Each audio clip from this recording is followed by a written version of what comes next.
Valeu, Léo Sobrena. Bom, deixa eu chamar aqui José Maurício Bustani, o embaixador. José Maurício Bustani, boa noite. Boa Obrigado noite. por atender o nosso convite, por estar aqui. No momento em que nós precisamos entender tudo o que está ocorrendo, e você, como um diplomata experiente, foi embaixador, diretor da Organização para a Proibição das Armas Químicas e de outros organismos da ONU, né? Então, eu passo para você a palavra, para você fazer aí a sua saudação inicial, e já começo colocando uma questão. Em que ponto estamos? Desde 45, nós tivemos um rearranjo do mundo, um grande acordo que resultou na criação da ONU, e o que nós estamos? E agora você vê as resoluções da ONU não sendo cumpridas. Passo a palavra, muito obrigado mais uma vez. Muito boa noite, Joaquim. Prazer estar com você no programa 247. Enfim, você me coloca uma pergunta extremamente complicada. É impossível você, hoje em dia, dizer exatamente onde nós estamos, mas eu vou tentar interpretar do ponto de vista da minha experiência e como eu vejo o cenário internacional.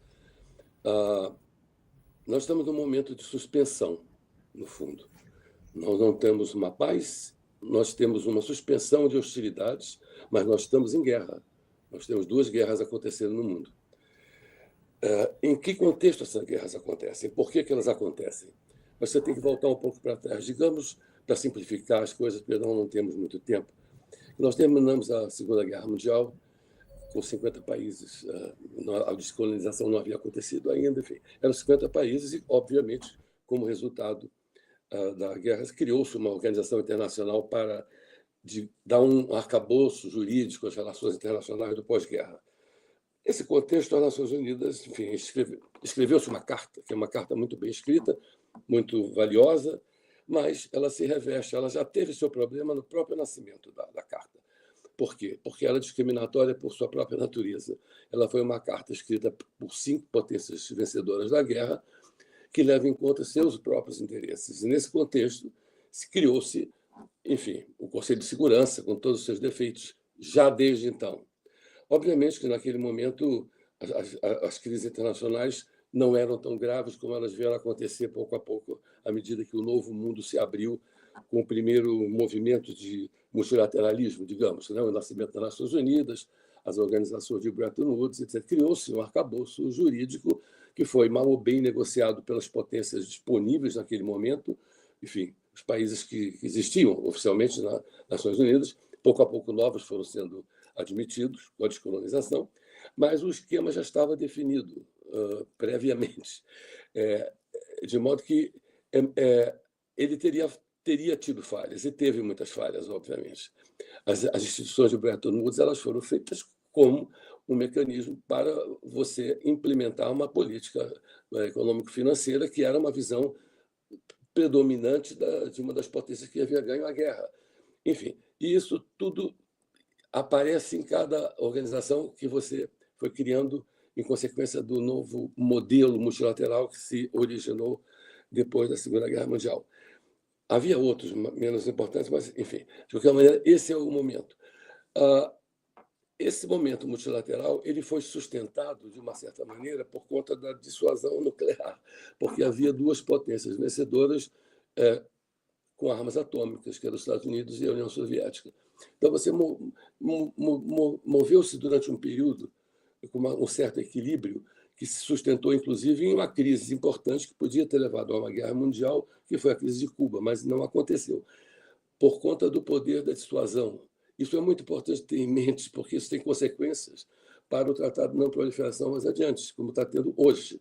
E é um raciocínio que nós não podemos esquecer de fazer hoje também. Mas, de modo que você conviveu, criou várias organizações internacionais nesse período, mas com o fim da Guerra Fria, o fracasso do regime soviético, aí você abriu-se um novo capítulo, digamos, você entrou para um mundo em que sobrou apenas uma grande potência econômica, financeira, militar, que era os Estados Unidos.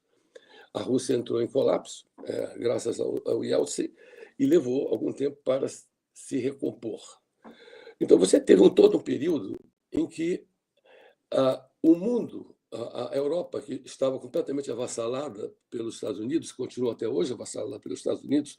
Se você ouve o que o Mark Rutte, primeiro-ministro da União Europeia, falou há 2 dias atrás, chamando o Trump de daddy, papai, isso te dá uma medida de como a própria Europa perdeu o próprio respeito. Ela se avassalou completamente e aceitou a imposição agora, inclusive, de aumentar seu orçamento militar até 5%, com grande prejuízo de tudo que tem de bom na Europa, que são os modelos sociais, de sociedades, bem-estar social, etc. Mas voltando ao assunto, de modo que quando você entra nesse mundo unipolar, aí as coisas começam a perder todo sentido, porque isso repercute em todos, nas Nações Unidas, você, inclusive, em todas as organizações internacionais que foram aparecendo a partir daí, no comércio, desarmamento, na proliferação, o que você quiser, saúde, todo esse princípio de que quem é poderoso manda se refletiu nessas organizações internacionais. Só que o mundo estava crescendo e hoje nós já temos 191 países nas Nações Unidas. Bom, o que acontece? Até que houve, até um determinado momento, um momento que eu considero o terceiro momento dessa evolução, até a guerra do Iraque, essa unipolarização, ela tentou até respeitar o que existia, a Carta das Nações Unidas, tanto que o Bush pediu a autorização do Conselho de Segurança, conforme manda a Carta do Direito Internacional, para atacar o Iraque. 3 países votaram contra, vetaram: União Soviética, a Rússia, a Rússia, a China e a França. Não obstante, ele invadiu. Portanto, nesse momento, ele rompeu definitivamente com o direito internacional tal como ele existe. E, a partir daí, se você examinar o que aconteceu, todos os presidentes americanos, democratas ou republicanos, eles só agiram de forma agressiva, com uma obsessão de manter o predomínio do seu poder hegemônico no mundo. Quem mais fez guerra, que eu conheço, é o presidente Obama, e as pessoas não se dão conta disso. Entende? Um democrata. De modo que tem que se pensar que como é que eles iam apresentar ao mundo justificativa por terem abandonado os princípios da Carta das Nações Unidas. Eles inventaram uma coisa absurda, chamado, em inglês, Rules-Based Order, quer dizer, uma ordem mundial baseada em regras. Mas regras que eles fizeram para quem? Para os outros, não para eles. De modo que nós vivemos um período muito grande sob a égide desse conceito de direito internacional, que é a ordem elaborada por uns pequenos poderosos que mandavam no mundo. Bom, isso, digamos, chegou até um momento agora em que as coisas... Aí você tem que examinar por que isso estava acontecendo. Por quê? Porque os americanos queriam manter o poder mundial de todos os pontos de vista, controlando todas as organizações internacionais. Isso eu fui vítima de um desses controles na organização do qual eu era diretor, mas controlando também as relações econômico-comerciais, controlando o sistema financeiro mundial, isso para manter a hegemonia que agora está sendo colocada em questão. Porque, nesse período, enquanto eles foram hegemônicos e arbitrários, fazendo mudança de regime mundo afora, estava acontecendo um fenômeno que é o crescimento da China, estava acontecendo um outro fenômeno que é o crescimento da Índia, estava acontecendo um outro fenômeno que foi a recomposição, a reconstrução da Rússia, e outros fenômenos como o próprio crescimento do Brasil, o reaparecimento da África e, hoje em dia, uma tentativa de você terminar com o desregramento do mundo, porque nós estamos vivendo um mundo completamente desregrado. Quem é que tem responsabilidade pelo mundo? Os Estados Unidos, porque dá um soco na mesa e determina que uma guerra terminou por decreto? Isso não existiu, a guerra não terminou. Houve uma suspensão, os 2 países continuam em guerra. O mundo está em guerra. E nós não devemos nos iludir com isso. Devemos analisar como é que podemos sair desta situação surrealista que nós estamos vivendo hoje em dia. Agora, eu acho, ele tem muito pouco tempo, eu acho, para falar, mas eu acho que nós começamos a pensar em como é que nós podemos mudar essa situação internacional, usando mecanismos democráticos e legais, jurídicos, válidos, negociados pela comunidade internacional, pelos países que representam hoje a maioria da população mundial. Aí eu caio na questão dos BRICS, que eu acho que é a coisa mais importante que está acontecendo na política mundial hoje em dia, é o fenômeno BRICS. Apesar deles terem nascido com uma preocupação, um viés mais econômico, etc., eu tenho a impressão que hoje em dia, você tendo nos BRICS 40% da população mundial, 37% do PIB mundial e 3 potências nucleares, os maiores países produtores de petróleo. Essa gente é uma massa crítica relevante. Esses países têm que fazer parte de uma renegociação da ordem mundial. Nós temos um mecanismo na Carta das Nações Unidas, que é o artigo 109 da Carta. Esse artigo prevê uma Assembleia Geral para você negociar a mudança da Carta das Nações Unidas. Obviamente, quando começou tinha 50 países, hoje tem 191. O mundo mudou completamente.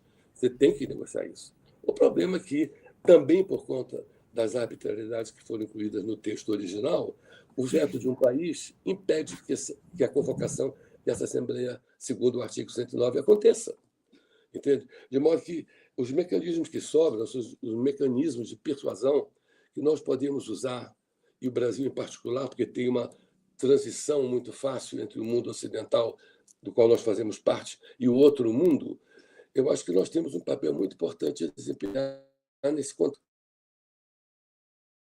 Tentar-se, nem é um processo rápido, ele vai levar muito tempo. Eu não sei, mas eu acho que a saída. Você não tem que aceitar que o mundo continue apenas na mesa do presidente de um determinado país. Você não tem outra instância que pode decidir. A Rússia tem seus problemas, tem a sua guerra na Ucrânia, e a China tem outro tipo de visão do mundo. Isso tudo, o mundo ocidental está mal acostumado, porque as informações que nós recebemos, elas são todas, devo dizer, uniformes do ponto de vista de mensagem. A verdade que se criou pela mídia corporativa, mundo afora, eu leio todos os jornais americanos, os maiores, e todos os jornais da Europa, todos os dias, os jornais brasileiros. O que muda, para fazer uma piada, é a língua. Porque, na verdade, todos eles dão a mesma mensagem, que é a mensagem que os poderes em questão mantêm e querem vender ao mundo. Esses poderes vêm da grande força econômica, financeira e militar, do complexo militar do Deep State americano. Vem de todo o poder herdado por mentalidade colonizadora do século XIX. Ele está aí. Quem é que manda na imprensa mundial? No fundo, se você exprimir, é uma força só. São os grandes interesses, que tem petróleo como base, e a região do Oriente Médio é super sensível por conta disso. Não esqueçamos que nossa região também é importante do ponto de vista petróleo, o Brasil com suas reservas e novas reservas a serem descobertas.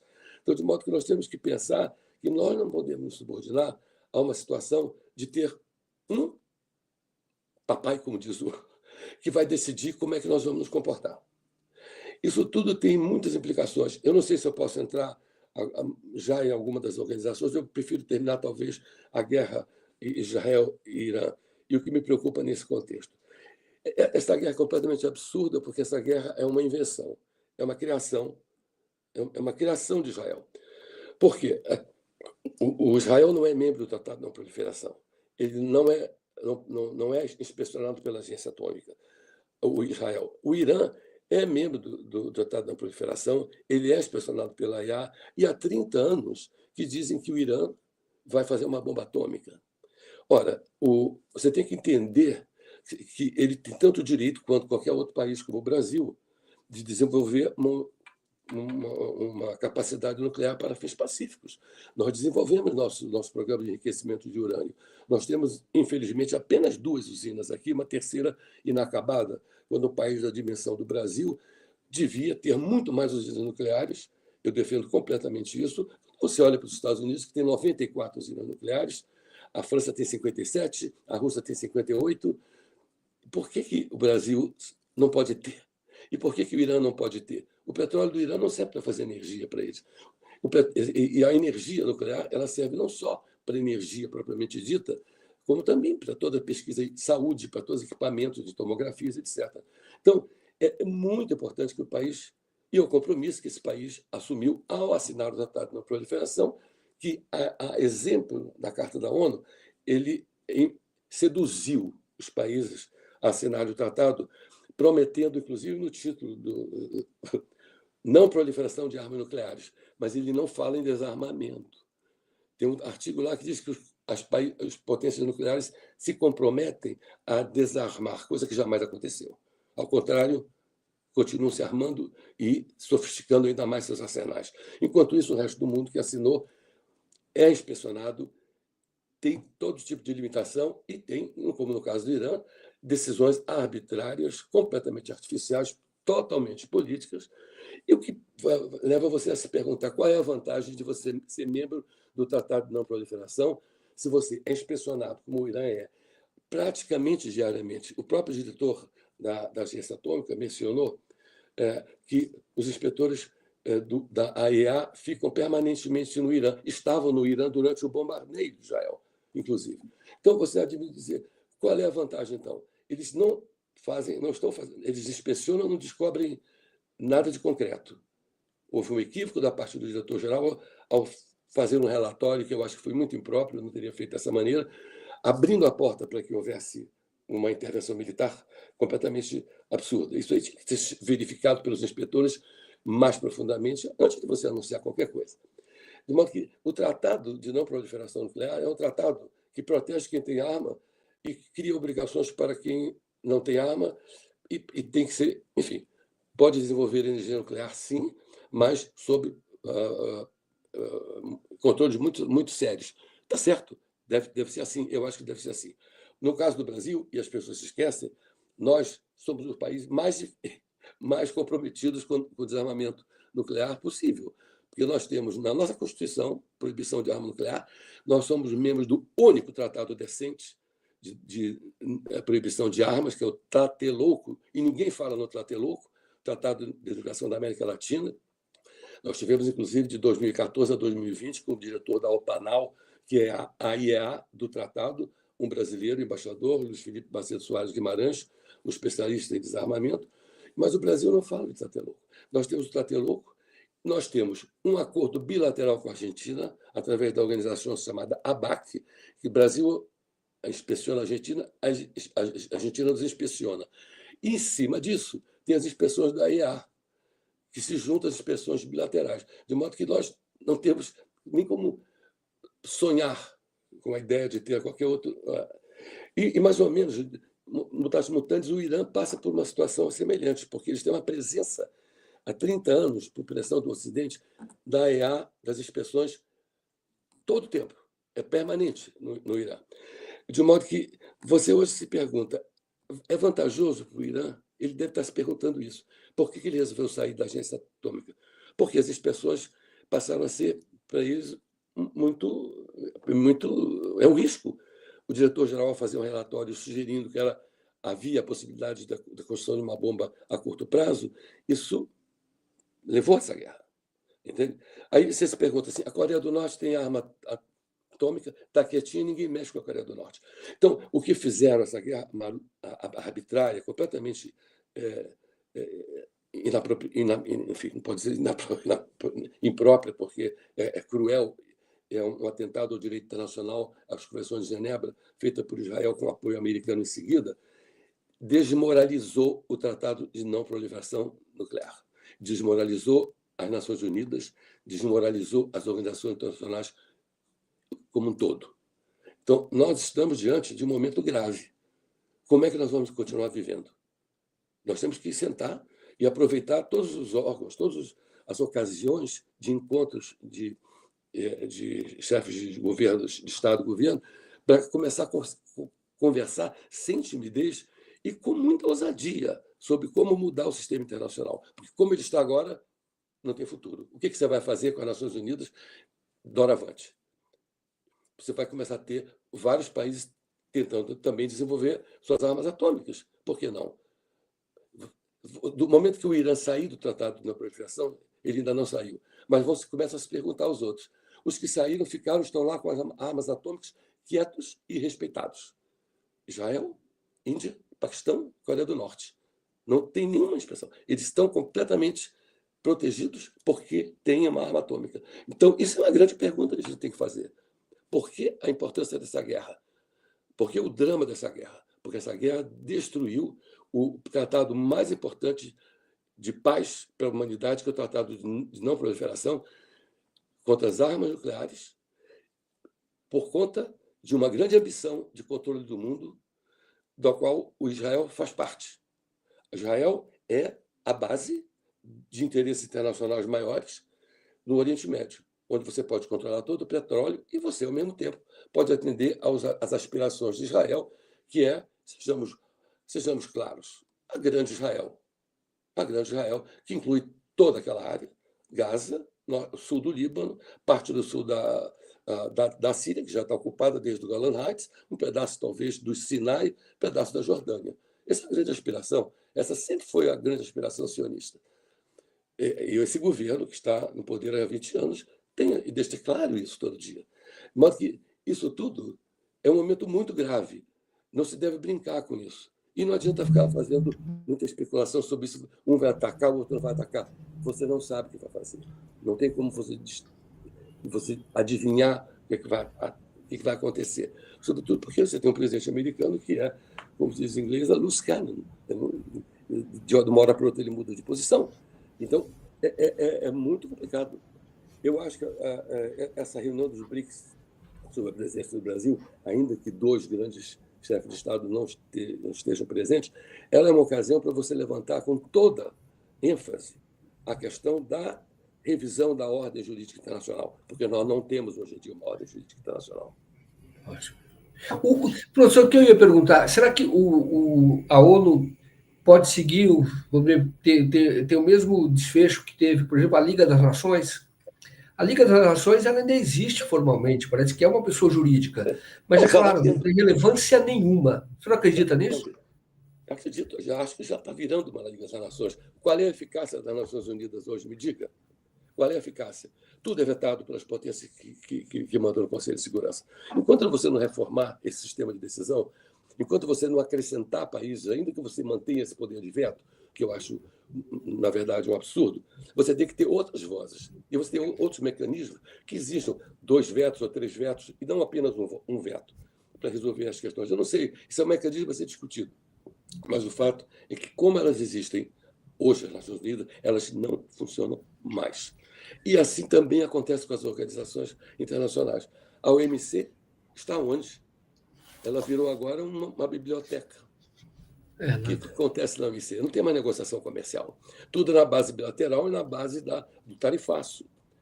A IA, você pode confiar nos inspetores da IA, que vão lá, enfim, até pode ser que eles façam um trabalho decente, mas o relatório que é oferecido aos países indica erroneamente que houve uma coisa e provoca uma guerra. No meu caso, eu aceitei ser diretor da Organização das Armas Químicas, devo lembrar, porque a convenção se chama Convenção para a Proibição de Armas Químicas, palavra que não existe no atômico. E é uma convenção que não tem discriminação. Todos os países são obrigados a destruir as armas que tiverem e não construir outras armas químicas. Isso me fascinou. Era um grande desafio. Eu trabalhava com organizações internacionais e, quando me apareceu a oportunidade de dirigir essa organização, eu me disse, poxa, é um grande desafio. Eu quero provar que é possível você manter uma organização respeitada se você implementar a convenção conforme ela está escrita, sem discriminação, com todo o vigor da sua competência e dos seus funcionários. E assim eu fiz durante 5 anos, até acontecer o incidente, enfim, relativo ao Iraque e à Líbia. Por que isso? Porque eu quando virei diretor-geral, eu virei no momento em que, segundo a convenção, havia 87 países. Aí entra em vigor. Daí a minha função, entre outras, era também seduzir todos os países do mundo todos os membros da ONU para participarem da organização. E todos os meus esforços, quando saí, havia 142 membros, mas os meus esforços junto aos países do Oriente Médio eram frustrados, porque todos os países árabes queriam manter a opção de ter uma arma química, porque o Israel tinha arma química e nuclear. E eles não queriam ficar sem essa opção. Então, eles não entravam para a organização por conta disso. Bom, nessas posições, começa que eu exerci, você tem, obviamente, mecanismos de informação que vêm de todas as fontes de inteligência dos países.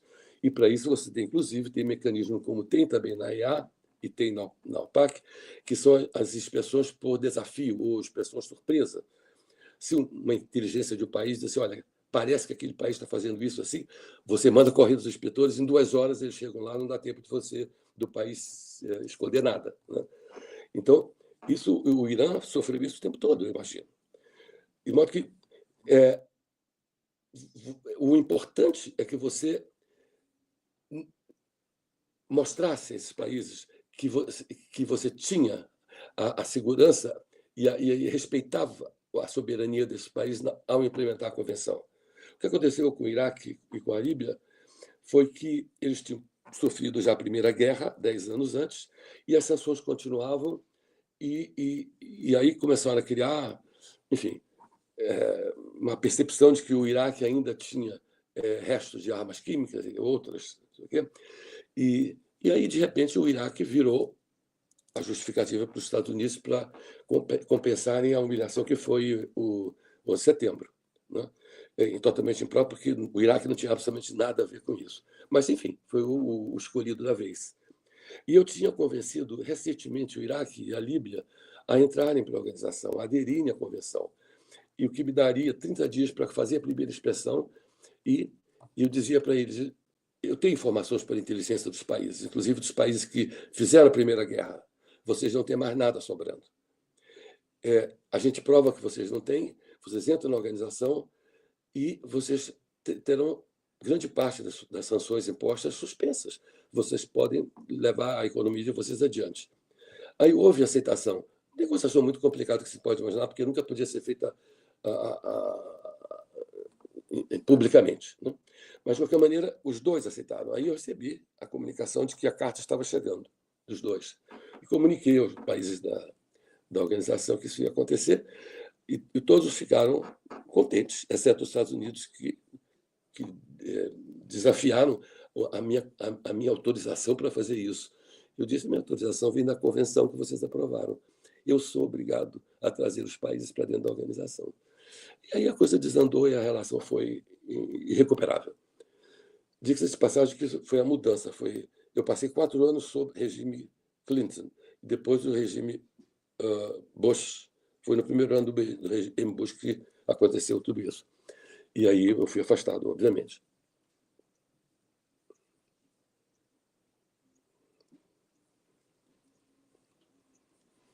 Até colocar o trailer do filme Sinfonia de um Homem Comum, para a gente continuar. Nós já falamos sobre isso, mas é bom que as pessoas vejam, que mostra exatamente como o jogo é bruto nessas relações internacionais. Como disse o professor aqui, na sua parte inicial, a Carta das Nações funcionou mais ou menos até a invasão do Iraque, razoavelmente. Depois disso, realmente, o mundo entrou em crise. Nós vamos falar sobre isso justamente por imposição da potência hegemônica, né, da maior potência dos Estados Unidos. Vou te colocar o trailer e aí nós continuamos nossa conversa.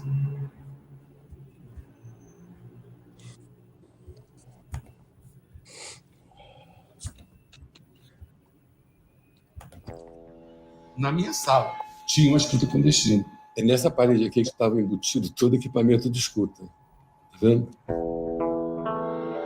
A saga do Bustani começou quando foi escolhido diretor-geral da OPCW, Organização para a Proibição de Armas Químicas. Quando a minha organização começou a trabalhar, espalhou-se na comunidade internacional desses países que havia uma filosofia diferente por parte da OPAC. Todo mundo é tratado da mesma maneira. Foi nesse momento que as relações com os americanos degringolou de vez. We do know that the Iraqi regime currently has chemical and biological weapons of mass destruction. Se eu lançasse as inspeções, em 30 dias eu provaria que não tinha nada. José and many of you had done something in relation to Iraq that was unforgivable. Bustani didn't realize that his job was to do what the United States told him. In this case, to sit down, stay out of the way, because we're going to war and we're getting rid of Saddam Hussein. A tragédia das Torres Gêmeas parecia até uma encomenda. We have urged the Director General to resign for the good of the organization. And Bustani said no. I think that the only explanation is the fact that I am not prepared to follow orders from Washington. Nessa hora, quem manda não somos nós. Tem forças maiores que vêm e comandam. Poder é o poder. Teve outros países que defenderam mais o Bustani do que o próprio Brasil. Those in favor, 3. Those against, 6. Those abstaining, 6. The decision is not adopted. Que hoje em dia, diante do que está acontecendo, das evoluções e tal, da situação internacional de hoje, eu devo confessar que há uma certa decepção e um certo desânimo da minha parte. Não posso negar que isso aconteça. Isso é fato. Mas, de qualquer maneira, eu acho que você tem que continuar tentando. Se minha voz vai ser ouvida, melhor. Se não for ouvida, eu não posso dizer mais nada, mas eu pelo menos tentei.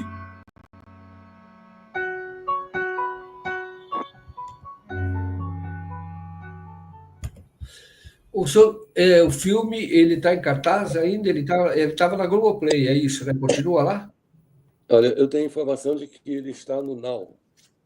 Now.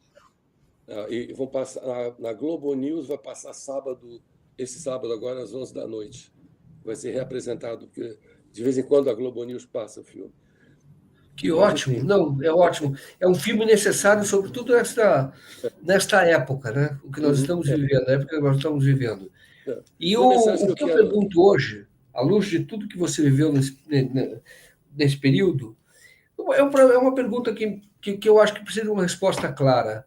Qual era exatamente o objetivo dos Estados Unidos a invadir o Iraque, sendo que, claro, eles sabiam que era uma fraude, sabiam, com base inclusive no que você dizia, mas insistiram. Qual era o objetivo, na sua visão hoje, dessa invasão? Que era para criar um caos naquela região mesmo, fortalecer de alguma maneira o Israel? Qual é hoje a sua visão sobre isso? É a mesma visão que eu tenho hoje sobre os interesses do país hegemônico e do próprio Israel, que é desmontar o Oriente Médio, esfacelá-lo em pequenas comunidades, de modo que eles possam ter o controle do petróleo, em primeiro lugar, e o controle estratégico da região. Deixar que Israel seja a única potência na região que controle todos aqueles países. Enfim, é uma combinação de interesses aí. Da grande potência hegemônica, da qual, juntamente com os europeus, que também são subordinados à grande potência econômica, por mais que a potência os renegue agora, mas eles continuam implorando a cobertura deles, e esse plano, que era o plano que eles queriam fazer agora com o Irã, repartir o Irã em vários pedaços também, esfacelar e deixar como o Iraque você não sabe muito bem como é que é. Você sabe quem é o presidente da Líbia? Qual é a parte funcional da Líbia? Não sabe. Hoje em dia é tudo esfacelado. E essa é a grande vitória de Israel, entende? E as pessoas não sabem. Imaginam que o Irã é um país terrorista, porque xiita é terrorista. O Irã tem suas falhas. É um país teocrático? É. Mas Israel também é. Então, qual é a diferença? O problema é que, no Irã, por exemplo, você tem 90 milhões de habitantes e você tem 1 milhão e poucos de judeus. Você tem outras religiões, você tem várias sinagogas, a liberdade completa de culto no Irã. O Irã não proíbe religião. Entende? Ele tem uma política de costumes que veio quando o Shah corrupto foi derrubado pelos rebeldes que trouxeram o Khomeini de volta da França para lá, a política de costumes, que é uma política tradicional do Corão, da Sharia, aquela coisa. De modo que é um povo muito culto e um povo muito aberto ao Ocidente, inclusive. Eu já estive no Irã 2 vezes. Eles têm um completo respeito. E não existe. Eles têm um pavor de Israel, isso é verdade. Porque eles vivem no pânico de serem agredidos por Israel. E agora aconteceu. Agora, vamos colocar as coisas perigosas. Eu tenho muita fonte de informação que vem diretamente de fora do Brasil, em correspondentes meus, amigos, etc. A situação essa interrupção das hostilidades que está acontecendo agora tem muito a ver com o fato de que Israel sofreu, sim, danos importantes a partir dos mísseis do Irã. A imprensa ocidental não publica, mas sofreu sim. Segundo, há uma desmoralização em parte da população de Israel com relação ao que estão fazendo em Gaza, esse genocídio absurdo em Gaza. Hoje eles destruíram o hospital que sobrou, um médico, diretor do hospital, a sua família e os pacientes. Não se faz isso. E Israel atacou o Irã, sim, mas ele, ao contrário do que diz o presidente americano, não obliterou as instalações nucleares iranianas. E nem a agência atômica tem coragem de dizer isso. O fato é que houve, talvez, sim, um retardamento no enriquecimento, do processo de enriquecimento de urânio. Não quer dizer que isso leve à bomba nuclear necessariamente, porque eles estão enriquecendo um nível superior ao que você precisa para uma usina. Tá bem, estão. Nós vamos ter que fazer isso já, se nós terminarmos com o nosso programa no submarino nuclear, porque não é a 3% que você faz submarino nuclear. Dependendo da potência que nós vamos utilizar, pode ir de 50%, 60%, 80%. Para fazer bomba, 90%. Então, a gente tem que prestar atenção nisso. Essa questão de enriquecimento tem a ver com o propósito do que você vai fazer. E tem mais. Quanto mais enriquecido for o urânio, você colocando no submarino, ele pode durar para a vida inteira do submarino, nunca precisar ser abastecido, se ele for de grande potência. Entende? Então, tem várias questões que não são discutidas e as pessoas começam a decidir, dar palpite sem conhecer. Mas isso tudo tem que ser trazido ao conhecimento público. Enfim, eu tento contribuir com essas oportunidades que me dão de falar o que eu sei. E, da minha opinião, posso estar errado, não sou dono da verdade. Entende? Eu ajo de acordo com uma coisa que sempre me conduziu. Eu prefiro sofrer uma injustiça a cometer uma injustiça. Entende? Por isso que eu pensei sempre, tá bem, vão me expulsar da OPAC, me expulsa, mas eu não faço uma injustiça de acusar um país de ter armas que ele não tem. E eu acho que isso deve ser, enfim, a mensagem que eu quero passar para os meus colegas, enfim, as pessoas que me escutam. Embaixador, tem uma questão, o senhor já falou agora que o que ocorre hoje na Palestina é um genocídio absurdo.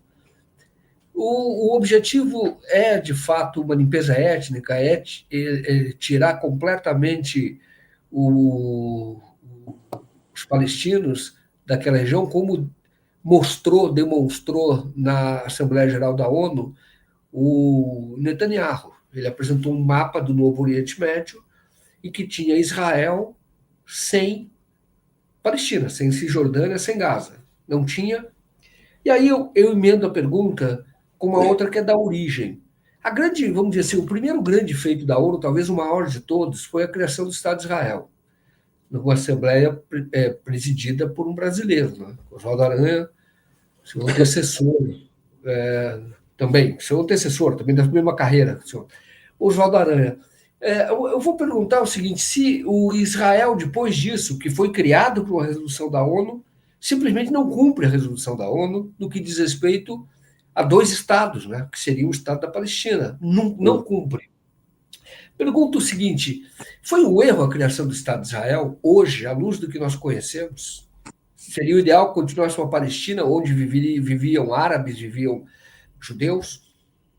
Você responder primeiro a sua pergunta, a primeira pergunta que você fez sobre a limpeza étnica. Acho que você deu a resposta ao mencionar a intervenção do Netanyahu nas Nações Unidas. A resposta está aí. Ela é pública. Não só ele, como o ministro da Defesa dele, o ministro das Finanças de Israel, diz isso. E não pode ser outra coisa. Enfim, é a opinião da população de Israel? Não acho que seja. Eu acho que é a opinião de um grupo que está no poder e está fazendo essa atrocidade.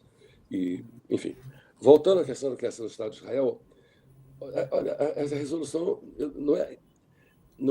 Eu acho que também não há problema haverem criado o Estado de Israel. O problema foi não haverem criado, ao mesmo tempo, simultaneamente, nas mesmas condições, a Palestina. Eu não sei muito bem como é que foi negociada essa resolução, mas eu teria, se eu estivesse vivo naquela época, eu teria trabalhado para que você determinasse, desde aquele momento, já prevendo o que ia acontecer, as condições para que o Estado da Palestina fosse imediatamente criado. Mas aí política entra e você vai adiando, ficou para fazer depois e nunca fez. Obviamente, houve forças por trás disso, de modo a deixar com que o Israel implantasse seu Estado e pudesse fazer a aplicação da sua política de expansão do Theodor Herzl, que foi quem inventou esse conceito de ter um Estado judaico. Entende? Enfim, do meu ponto de vista, eu acho que eu adoraria que todas as etnias pudessem conviver no mesmo país sem dificuldade. Eu acho que, desse ponto de vista, o Brasil é um grande exemplo. Nós temos aqui, enfim, eu não vivo nenhum problema aqui no Brasil, eu sou neto de libaneses, eu tenho milhões de amigos judeus, não tenho nenhum problema de convivência com ninguém, japoneses, até chineses. Enfim, esse exemplo de democracia, isso que é uma das grandes qualidades que o Brasil tem e que as pessoas aqui no Brasil não valorizam. E que as pessoas aqui no Brasil sofrem do Nelson Rodrigues. O complexo de vira-lata? Sofre sempre, sofre em todos os aspectos. Nós temos que lutar contra isso. Nós somos muito melhores do que a opinião pública crê que nós somos. E do que a nossa imprensa crê que nós somos. E nós temos gente de uma capacidade inacreditável de todos os pontos de vista. Nós temos agentes diplomáticos e agentes políticos capazes de ter uma voz internacional. Sem dúvida. Então, acho que as crianças das escolas devem aprender isso. Nós devemos repensar de novo nossa educação para que os exemplos das grandes pessoas da nossa história possam ser estudadas e que sirvam de exemplo. Não só Lady Gaga e Madonna, que viraram as referências da juventude brasileira, Lady Gaga, Madonna e Miami, Disney World. Não é assim, entende? Onde está a nossa história? O que o brasileiro sabe da nossa história? Nada. Pergunta. Ninguém sabe nada. É verdade. É curioso, né? Quando você vai em outros países, Portugal, por exemplo, todos sabem muito da própria história nessa conversa e é bem fundamentado, eles falam com conhecimento. Você vai a Cuba, também tem conhecimento. Da Argentina também, você percebe que as pessoas... Uruguai, próximo, muito. O Uruguai não tem analfabeto naquele país. Eu servi lá há 3 anos. É uma coisa inacreditável, como são cultos os uruguaios. Exato. Esse é o nome, né? Embaixador, agora eu perguntar ao senhor, que eu acho que também é muito importante, que é o seguinte, tem o Thomas Hobbes, inglês, que defendia o absolutismo, na verdade, né, naquela ocasião, e ele defendia, na época, uma criação dos Estados nacionais, ou seriam reinos maiores, porque isso traria, de alguma maneira, paz, porque o estado natural das coisas seria isso, é a guerra de todos contra todos, uma guerra permanente. Então, você precisa ter nações ou um conjunto de territórios governados, está lei. E que também, no caso dele, que haveria um soberano para que todos sejam súditos, você, de certa forma, equilibra. Mas depois você vai criar os estados, a tripartição de poderes, para que não haja poder absoluto de ninguém, um fiscalizando o outro. Eram medidas civilizatórias, vamos chamar assim. E aí eram propostas, modelos civilizatórios. Aí você chega, o que nós estamos vendo agora parece ser um retrocesso, absurdo. Então, você não tem mais um... Eu participei de uma coletiva, embaixador do Irã, aqui no Brasil, e ele dizendo que talvez o BRICS possa cumprir esse papel. É preciso, hoje não tem quem estabeleça uma ordem mundial. Isso ficou demonstrado com Israel. E ele falou, e se não houver uma ordem, vai ser ruim para todos. O que o senhor acha? Hein? Nós falamos que a ONU está virando a Liga das Nações, o senhor falou, concordou. Qual que é a saída? Porque precisa ter um poder acima de todos, de alguma maneira, ou que haja um respeito por isso. A ONU foi criada meio que todos viram o horror da Segunda Guerra, falou, precisamos ter alguma coisa aí que harmonize, né, que haja equilíbrio. Mas nós estamos vendo que está sendo rasgado completamente. Qual é o cenário, para onde isso aponta, e qual é o caminho? O senhor já falou do BRICS, mas o BRICS parece ser uma coisa mais econômica. Mas, enfim, eu quero ouvir o senhor. Qual é o caminho? Seria a própria ONU reformada? Eu gostaria de ouvir para a gente tentar uma saída civilizatória, porque o que está vendo parece ser apontando para uma certa barbárie. Né? Eu não vejo outro caminho a não ser o multilateral. Eu não vejo outro caminho a não ser repensar as Nações Unidas e renegociar a Carta das Nações Unidas, com base no artigo 109. Agora, você convencer as grandes potências, sobretudo num momento grave como esse, não é fácil. Você tem que repensar. Isso vai levar muito tempo, porque você tem que criar um novo mecanismo. Você pode aproveitar as Nações Unidas, obviamente. A Carta tem seu valor. Ela tem vários princípios ali absolutamente perfeitos, entendeu? Isso repercutirá também na maneira como funcionam as organizações internacionais. No momento que você conserta a matriz, as organizações afiliadas elas vão reproduzir aquela nova reorganização, a remoralização das Nações Unidas.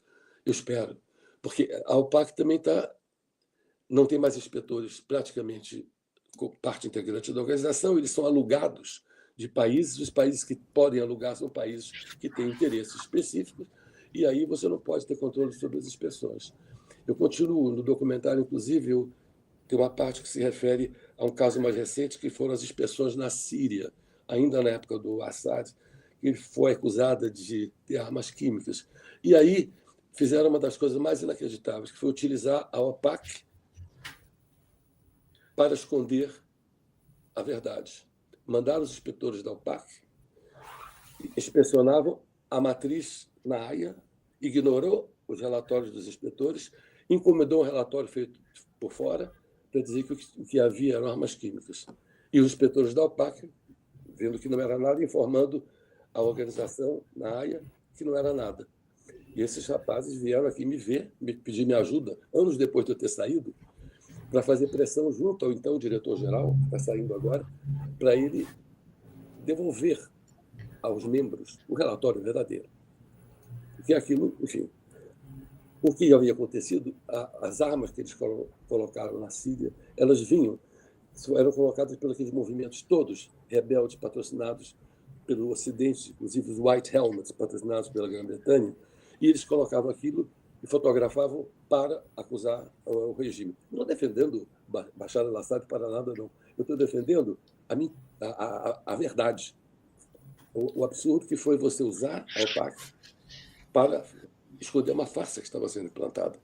Então, eu acho que, se você reformar o sistema todo, esse tipo de comportamento, espero, não acontecerá mais. Haverá um controle maior, porque haverá uma sensibilização maior por parte dos Estados-membros sobre como funcionam essas organizações.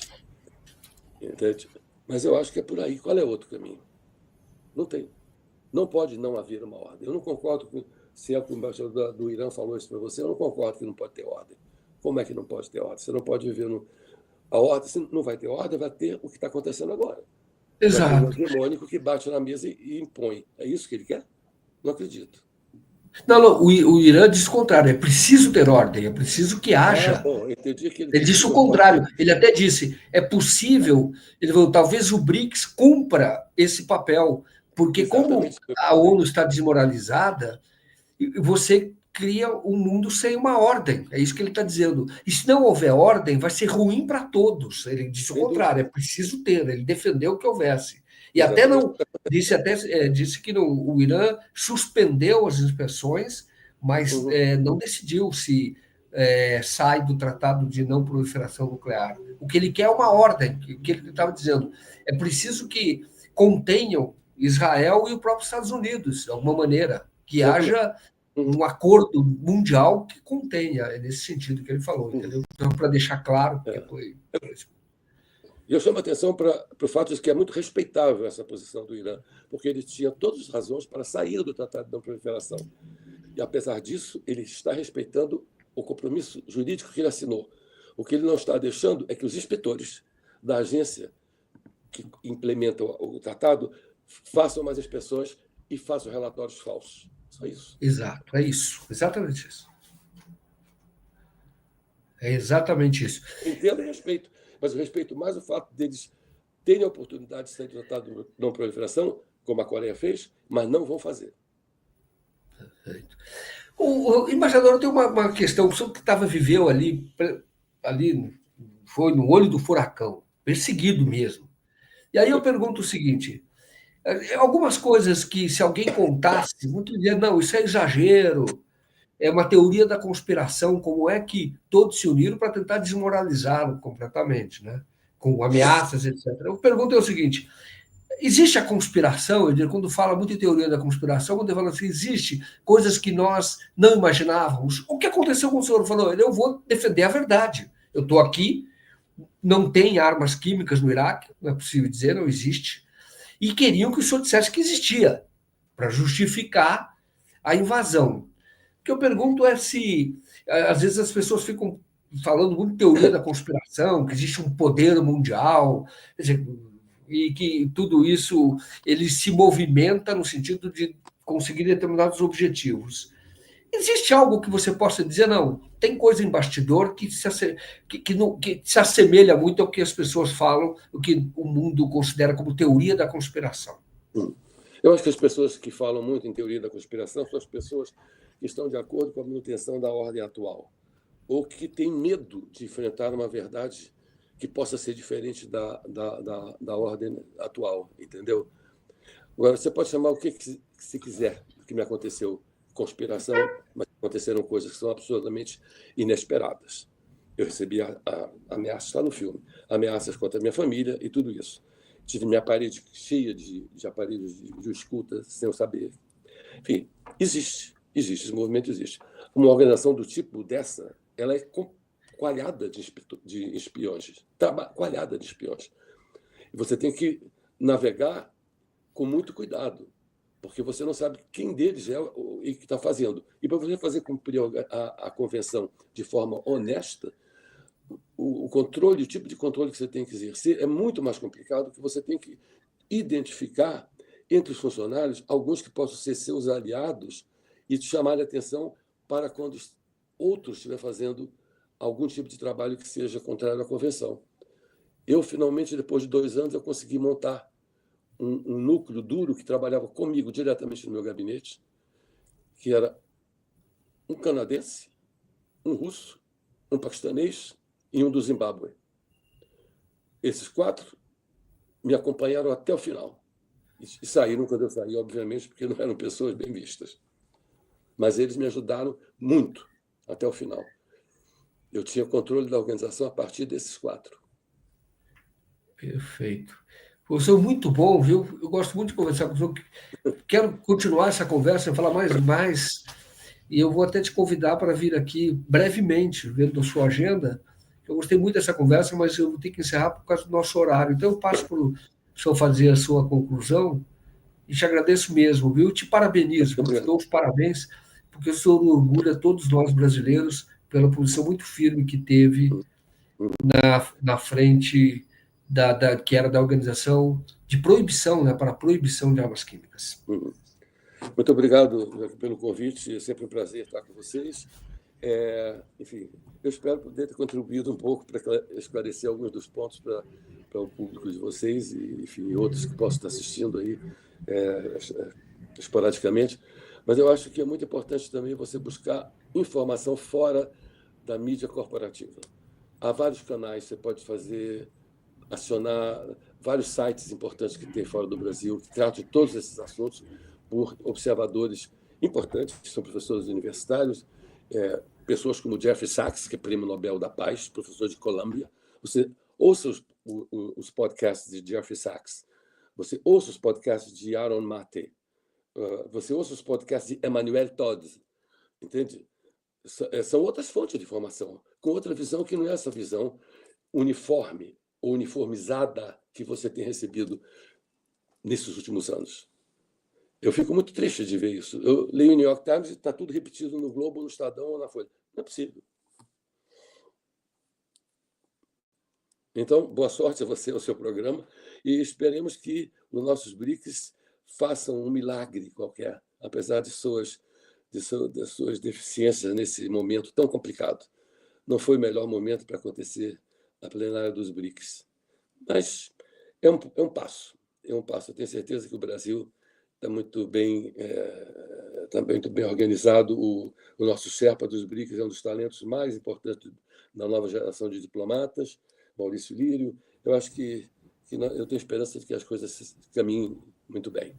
Eu espero que se consiga algum resultado, mesmo que seja incipiente, mas uma pequenininha luz no fim do túnel, para que nós sigamos trabalhando em conjunto com esses países, aumentando a participação de outros países no grupo dos BRICS, cuja missão, do meu ponto de vista, é uma missão de paz. É você conviver sem brigar, respeitando a identidade de cada um, a história de cada povo. Por que não? A paz é isso. A paz não é um mandando o outro, impondo modelos. Não é copiar e colar. Não é assim. Nós temos que aprender a não copiar e colar. Perfeito. Muito bom. Embaixador, muitíssimo obrigado. Boa noite a todos e até a próxima. Obrigado.